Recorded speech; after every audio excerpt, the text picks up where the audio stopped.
ও হজে যাবার আগে ও হিজাব করতেছে, কোরআন শরীফ পড়ে। আপনারা আপনাদের বাচ্চাকে মোবাইল থেকে দূরত্ব বজায় রাখেন, আর হিজাব পরে গান বাজনা করা যাবে। ও ও হজে যাবার আগে ও হিজাব করতেছে, ও হজ করছে, ঠিক আছে।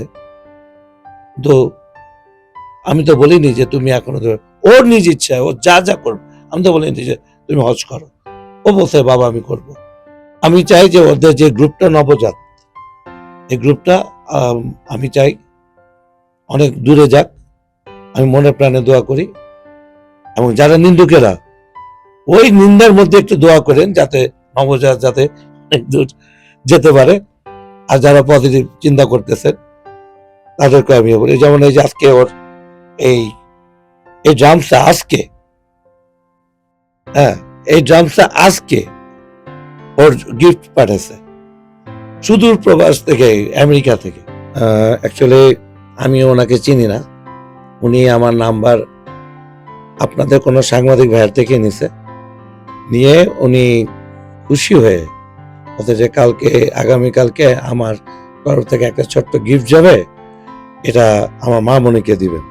আমি প্রত্যেকটা গার্জিয়ানকে বলবো যে আপনারা আপনাদের বাচ্চাকে মোবাইল থেকে দূরত্ব বজায় রাখেন। বিভিন্ন সোশ্যাল কাজে, মানে যেমন খেলাধুলা, বিভিন্ন অ্যাক্টিভিটিস আছে, এগুলাতে ওদেরকে উজ্জীবিত করতে হবে, তাহলে ওরা মোবাইলে বেশি হবে না। কিন্তু মোবাইল ওদেরকে লাগবে কিন্তু ভালো কাজের জন্য। যেমন আমি ব্যাডমিন্টন কোর্ট এখানে করছি, ওইখান থেকে ও মিউজিক করতো, ইয়ে করতো, তাহলে যেমন ও কোরআন শরীফ পড়ে, ওর সময়টা ওর টিচার আসে, ওই টিচারের পর টিচার থাকলে তখন ও মোবাইলটা ওইভাবে ইউজ করতে পারে না। কোরআন শরীফ পড়েও যায়, কোচিং এ যায়, কোচিং থেকে আসে ও হয়তো একটা খেলাধুলা করতেছে বা প্র্যাকটিস করতেছে, সবকিছু নিয়েই থাকতে হবে। কিন্তু ওই নোংরা ফ্যামিলিতে, ওই যে কয়েকদিন আগে আমরা দেখলাম মা 7 দিন ধরে মরে গেছে, অথচ 2 জন সচিব, একজন টিচার। শিক্ষিত হলে হবে না, নৈতিক শিক্ষিত দরকার। যা ট্রোল করে তাদের নৈতিক শিক্ষার অভাব আছে। আমার মেয়েকে নিয়ে যেটা ইয়ে করতেছে, দেখেন আমি ছেলে মেয়েকে আলাদা করে দেখি। আমার ছেলে ফুটবলে ডানা কাপ খেলে আসছে ডেনমার্কে, ও ক্যাপ্টেন ছিল।